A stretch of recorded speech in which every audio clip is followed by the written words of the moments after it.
Alright, y'all, listen, man. Finally, I got an actual structured video for y'all, and a video idea that I wanted to do instead of post-game recaps or reactions. I wanted to specifically do this video because a couple weeks back, I did see Kenny make this specific type of video, but those were his opinions, and I kind of like that idea, you know what I'm saying? Because I talk about every single NBA team when it's off camera, so why don't I just do it on camera?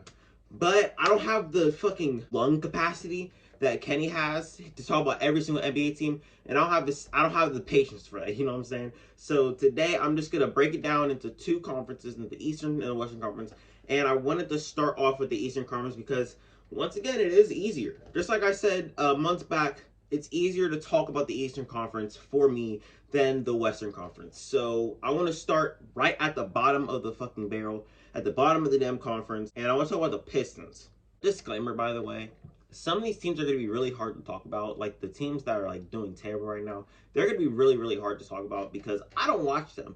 This far into the season, we're a quarter away into the season, and at this point, I'm watching teams that are good or teams that are looking good but are at like low the bottom, you know what I'm saying? Or like teams that have winning streaks. The only way that I'm going to tune into a Pistons game is if Cade's having a good game or as if they're in a close game with a good team. You know what I'm saying? That's really the only time I'm going to ever watch Pistons game. But the one thing I did see was obviously Isaiah Stewart. All right, I get it! I'm not going to talk about Isaiah Stewart. Don't worry, Pistons fans. I'm not going to be talking about beef stew like that. But what I do want to talk about is I want to talk about Cade Cunningham for a second.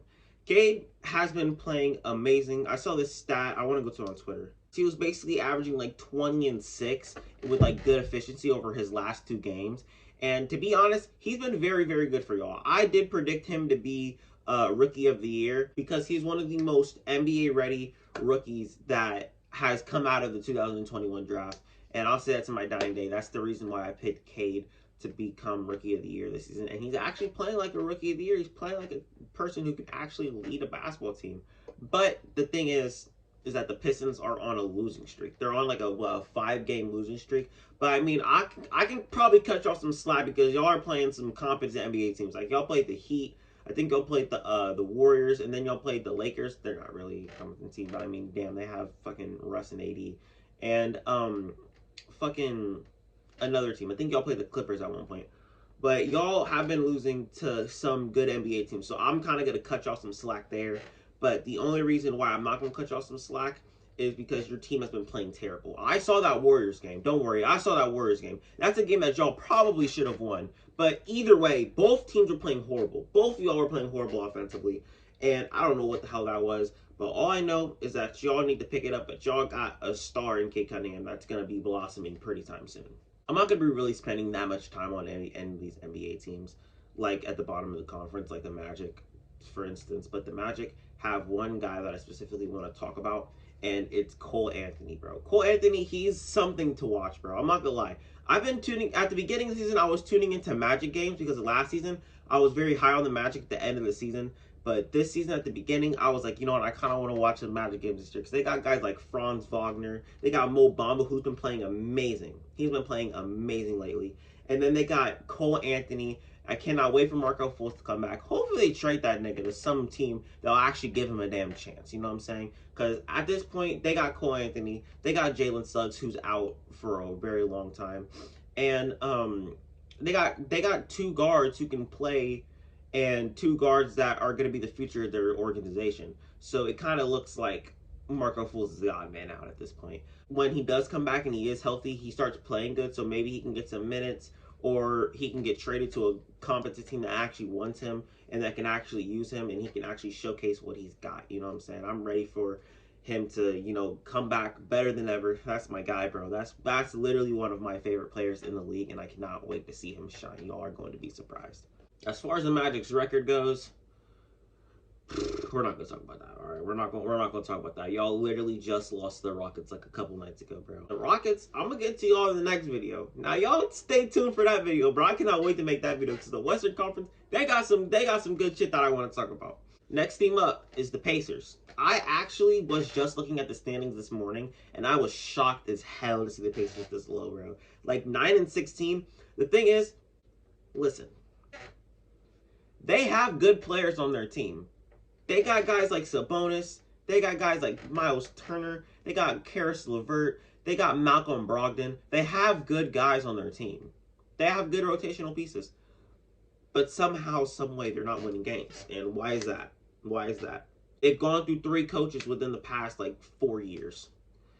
At this point, I don't know what to do. I don't know what to do. I don't know what to say. Maybe it's the players. I think it's time to start, holding these players accountable. Because they've been playing together for 3-4 seasons now, and it's looking like it. It's like Sabonis and Miles Turner have been on trade talks for like 2 seasons now, and not one of them has been traded yet. So at this point, if neither of them are traded, maybe y'all gotta have to blow it up, get the GM out, get a new GM in here. Y'all already got a new coach in here. Y'all got Rick Carlisle. He's literally a championship coach. He's a championship coach, and at this point, he can't even fix that shit. So now it's time to look at the players and be like, hey, what do we have to fix here?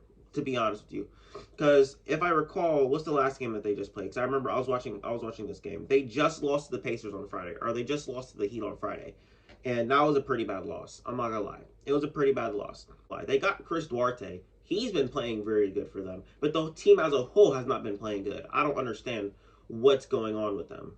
I genuinely don't understand what's going on with them. And this is the whole reason why I had them at the bottom of the conference, because the Pacers are just a boring team to watch, but at the same time, they're like a very good team. But somehow, some way, they're at the bottom of the conference every single season. So these guys that are playing good together just don't have the chemistry. Get one of them out of here. And I'm kind of thinking it should be Sabonis. I'm just saying. He's going to have high-ass trade value. Next team I want to get into is the Raptors. One player in specific, as you all can see, I'm a damn player person. You can tell, like, these teams at the bottom of the conference, you're not going to be hearing me talk about their team as a whole. You're going to be hearing me talk about more of individual players. And an individual player that I'm going to be talking about the Raptors is literally Scottie Barnes, bro.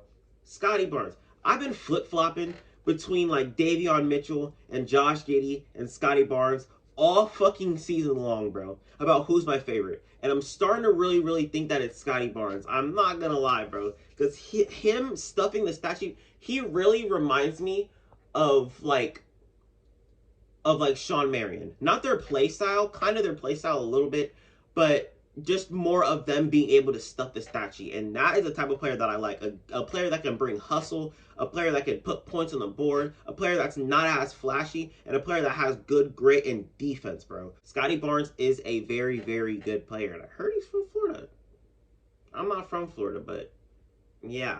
I remember I was on Instagram one day and I was scrolling through my shit. And it was my first time ever seeing this dude, because I don't watch college basketball. You already know that. I was scrolling through my shit and I saw his draft combine and I saw his picture and his intensity and the passion that he brought to the fucking combine. I was like, okay, this dude right here is a dude that every single NBA team needs. And it's kind of funny because you can go back to my video about draft steals and I was talking about the Raptors making a mistake. But at the same time, I was like, did they make a mistake? I was kind of wavering between it. But at the time, it was mostly known that they made a mistake. So I was like, you know what, I'm just going to ride the wave, you know what I'm saying? Raptors, you guys made a mistake. Y'all should have got Suggs. The only reason why they didn't get Suggs is because he had a bad workout. But now I'm just going on to different shit. At that point, I sent it to my friend. I was like, he's my favorite rookie. I'm gatekeeping him. That's my guy. That's the guy I'm gonna follow this upcoming season. And I've been doing that, man. I've been doing that. So you know what? I'm gonna roll with it. I'm not gonna lie. I saw this coming from a mile away, but I'm pretty sure everyone saw this coming from a mile away. We got the New York Knicks, man. It's time to talk about the New York Knicks for a second, and it's not going to be a good one. It's not going to be a pretty one. They started the season out very, very good. And I thought they were going to be at the top of the conference, and I'm sitting here like, damn, why the hell did I have them at the bottom of the conference, bro? They got 2 offensive guys that can actually help them when they needed it the most last season against the Hawks. And they went out and did it. They got Evan Fournier, they got Kemba Walker from my team. They got them from my team, and I was like, you know what? Maybe they'll help him. But at the same time, I was wavering between, is Kemba Walker going to be back, or is Kemba Walker's knee going to give out again? And it's looking like his injuries are starting to show on the court, you feel me? And it sucks. It really does suck, because Kemba Walker is one of my favorite players in the league. I loved having him in Boston, besides that last season, you know what I'm saying? But the passion that he brought to the game and the positivity and all that stuff he brought to the team was very, very good for the team's chemistry. And to see him go down like this, hopefully he doesn't give up on himself And hopefully the league doesn't give up on him as well, because we've seen it happen with multiple guys. I just hope that he bounces back from this and doesn't lose the confidence that he has. But he fell out of the rotation. Alec Burks was the next man up. They put that man in the starting lineup. We're like, okay, it's about to happen. Kemba Walker's finally out of the rotation. Knicks fans, y'all should be happy, right? Y'all should be fucking happy, right? And somehow, some way, Julius Randle shit to the bed. You think that you can start winning games, but somehow, some way, y'all start losing games still. Y'all still are losing games. Let's go to y'all's record. Y'all are 11-12 right now. Y'all are basically the most average team in the NBA at this point. Y'all just lost to the Bulls on Thursday. Y'all lost to the Nuggets that literally don't have nobody. All they have is Jokic. Like, literally all they have is Jokic. It's sad. I mean, all they have is literally fucking... His second best player is probably Aaron Gordon. Y'all got rid of Kemba Walker. Kemba Walker's not in the rotation anymore. Yippee, you know what I'm saying? But now it's time for y'all to actually start winning games. I know the chemistry's not going to be there all the time because Kemba Walker's not in the starting lineup, but y'all need to experiment and figure it out, or something's going to need to change, to be honest with you. Something's going to need to change. But my friend, he was telling me, he was like, the Knicks are always going to be bad. And no matter how good you think the Knicks are going to be, they're just going to be bad.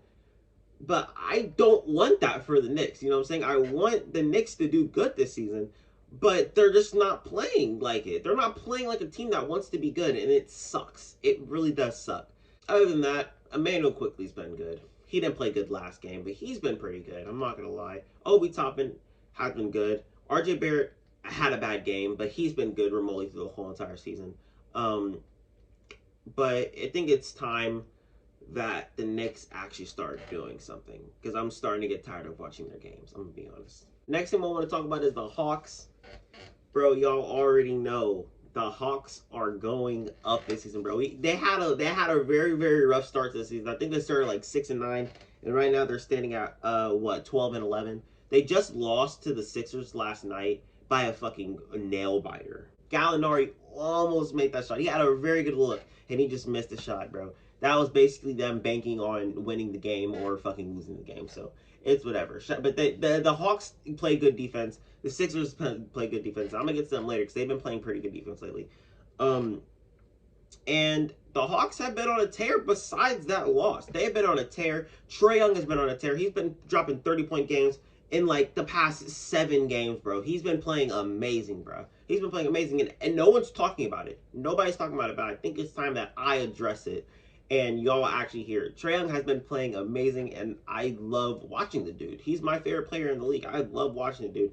And his supporting cast has been amazing as well. Like, John Collins has been good. Kevin Huerter's been good. Especially John Collins. John Collins has been playing amazing, bro. He's been playing very, very good season. And I actually saw that he's been, like, working on his shots and seeing how his defenders react to what he does. And he wants to counter-react on that. You know what I'm saying? He's been playing very, very good. He was really, really working in the offseason, bro. I can't even lie. Next team. The team that just beat the Hawks. The 76ers. There is so much to talk about the 76ers because they have been having an up and down season all year. Joel Embiid battling injuries and then COVID. Ben Simmons not playing. Tobias Harris battling injuries. And like, it's just so much. Seth Curry being out.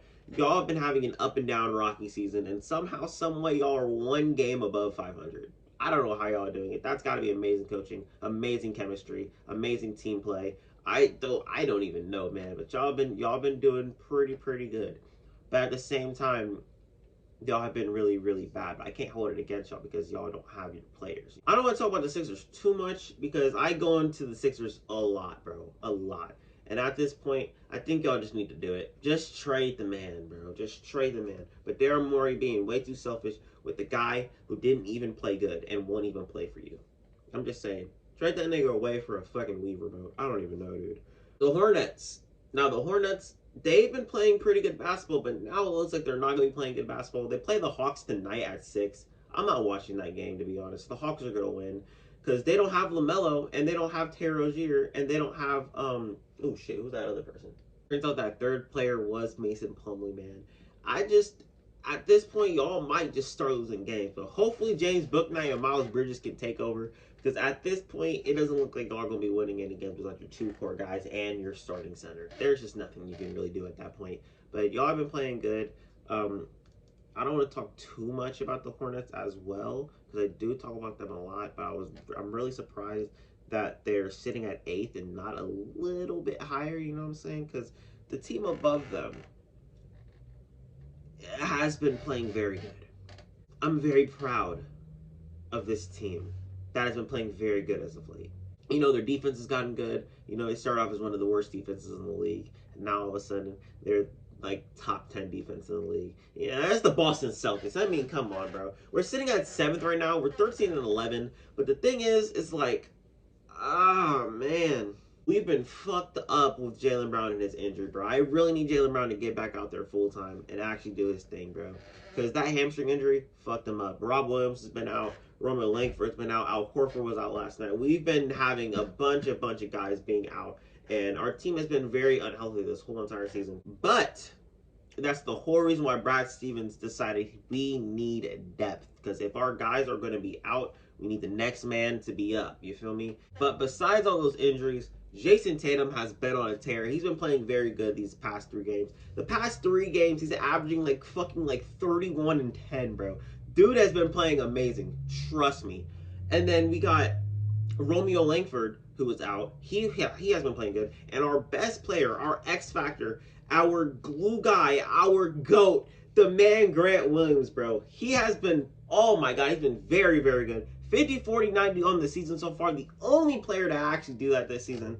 Grant Williams has been the guy. He has been the role player. And someone actually did say that like they want to give him like the PJ Tucker route. I think that's where they're saying that his season's going to go, or his whole entire career is going to go. He can take that PJ Tucker route. And you know what?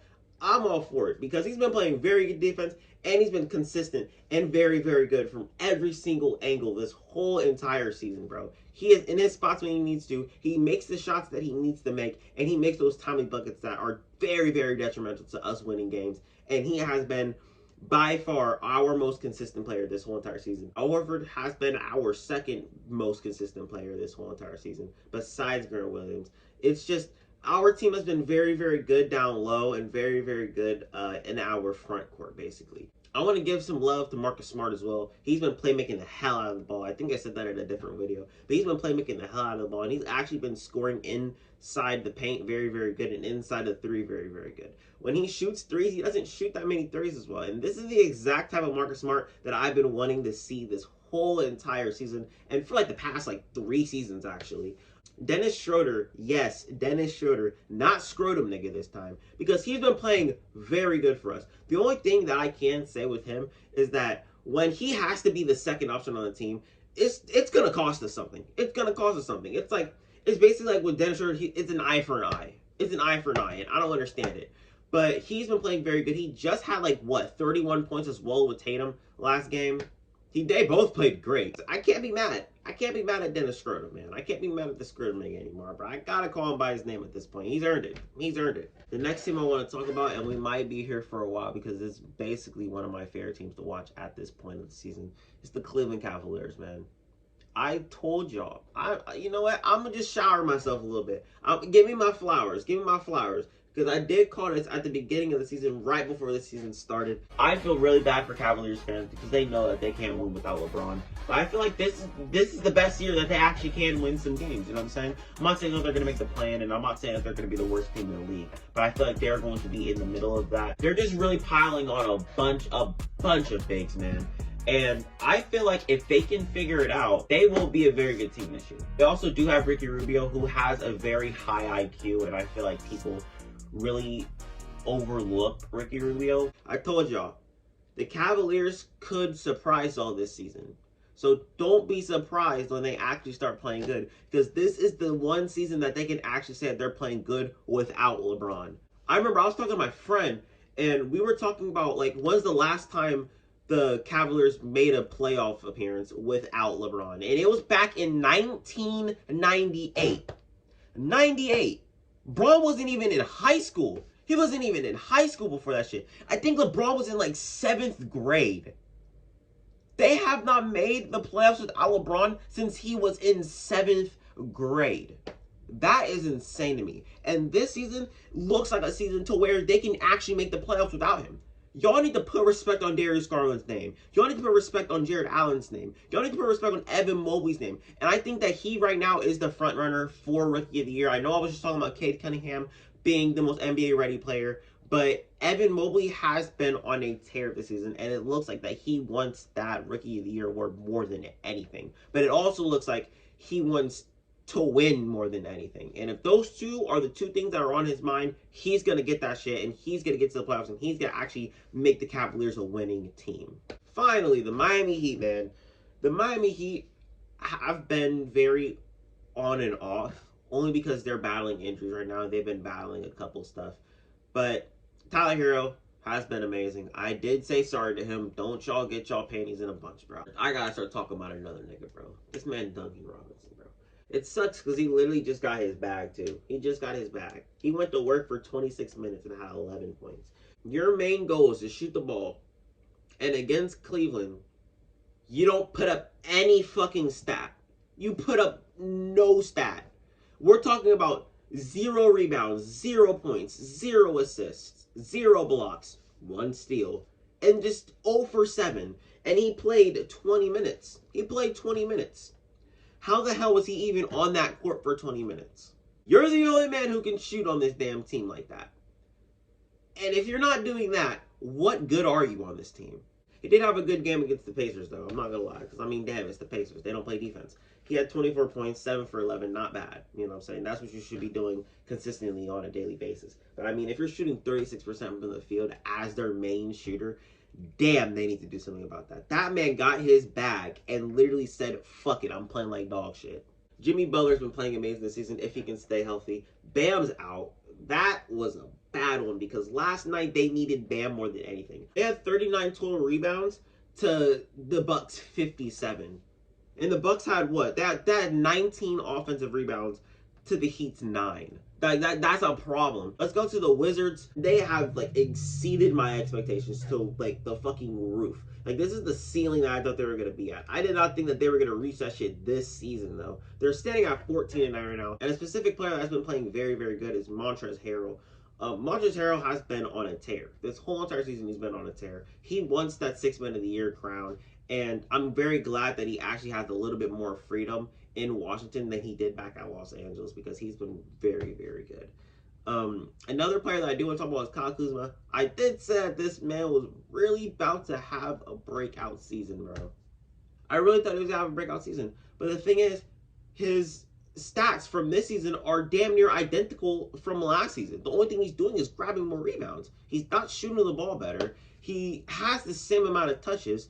He hasn't been playing defense, and he hasn't been shooting the ball well. So what the hell is he doing? He's just out there jumping higher, basically. He's just out there out-rebounding people by like 4 or 5 rebounds. Next thing I want to talk about is the Bucks. They just came off a championship, and they're standing at 15-9 right now. It's not bad for a team that didn't have Chris Middleton at the beginning of the season. They didn't have Giannis a couple nights ago against the Heat.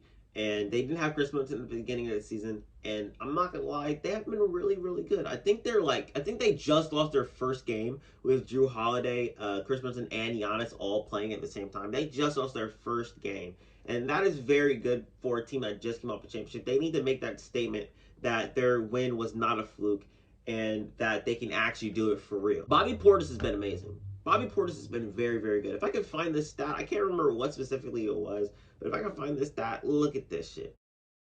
DeMarcus Cousins, he needs a chance, and it looks like he's about to get that chance with the Bucks because they actually need him. They actually need him. So they called him up. They're like, hey, Boogie, Brook Lopez is out. We need you to fill his shoes real quick. It's about to be longer than usual. We didn't know it was going to be this long, so come in, lace up, put a jersey on, and let's get to work. Basically what happened. And that's exactly what he's been doing. He's been playing very good. With this Bucks team, the Bucks team actually need him for the time being before Brook Lopez gets back. And he's been playing competent minutes for them. He's been playing very, very good. So shouts out to DeMarcus Cousins. The second seed in the East as we speak is the Chicago Bulls. I lowballed the fuck out of you guys. I'm not going to lie. I had y'all standing at 6th. Y'all in 2nd right now. Y'all are playing amazing. Y'all are 16-8. DeMar DeRozan has been one of my favorite players to watch this whole entire season. Alex Caruso, steals leader, isn't even averaging 30 minutes a game. Literally has been amazing off the bench. Ayo Dosunmu, been y'all's most impactful player off the bench, minus Alex Caruso. He's been playing very good. Derrick Jones Jr. needs to start. I'm not gonna lie, he needs to start for y'all because obviously he doesn't shoot good from the three. He's just very good at finishing. He's very good at finishing. And Javonte Green, not so much. You feel me? He can dunk. Don't worry, he can dunk. He's a Celtics legend. I mean, come on. We breed talent over here. I'm very happy that I was wrong about their decision because, man, oh man, they have been one of my favorite teams to watch in the East and one of my favorite teams to watch in the NBA as a whole. God damn, the last team of the day. You see what I mean by not having that much lung capacity like Kenny does to talk about all 30 NBA teams in one video? I don't know how the hell you do that. So I'm breaking this shit down. We got the Brooklyn Nets at number 1. They're standing at number 1 in the East right now. 16-7 as we speak. They just lost to the Bulls last night. And that was a really good game. But the thing is, the thing that I take away from this game is that if James Harden really isn't, you know, attacking the basket and doing it consistently, I mean, he playmaked the hell out of the ball last night. I can't even front y'all. He playmaked the hell out of the ball last night. He had like what, 14 assists. Played very, very good. But if he's not scoring efficiently while doing that with Kyrie Irving out, then his value as a basketball player goes down. I'm just going to say it flat out. We know how good James Harden is, and we know that he can actually score the ball, and he can actually do it. He can actually get to the rack consistently, but he's just not making his shots consistently. That's the only thing. Kevin Durant has been doing Kevin Durant-esque things. Bruce Brown was just rebounding the ball like hella. He's been playing very, very good. Patty Mills has been playing very good. Lamarcus Aldridge has been one of the funnest players to watch. He is one of the mid-range kings, bro. He knows what he's doing. He does that shit. He does that mid-range shit. He's been doing that shit since like 2008 in this motherfucker, bro. I mean, right now, it's not the Nets as a team. It's James Harden as a player. Because once he starts getting good, the Nets are going to be even better than what they are right now. And finally, that's all the teams that I got, bro. Damn. I'm gonna need some rest after this damn video, bro. And I'm gonna have so much fun editing this video because we're on a 46 minutes right now. But that's all I got. I'm gonna get out of here so I can edit this damn video, bro. I'm out here. Peace. By the way, let's go Boston, bro. We're going crazy this year.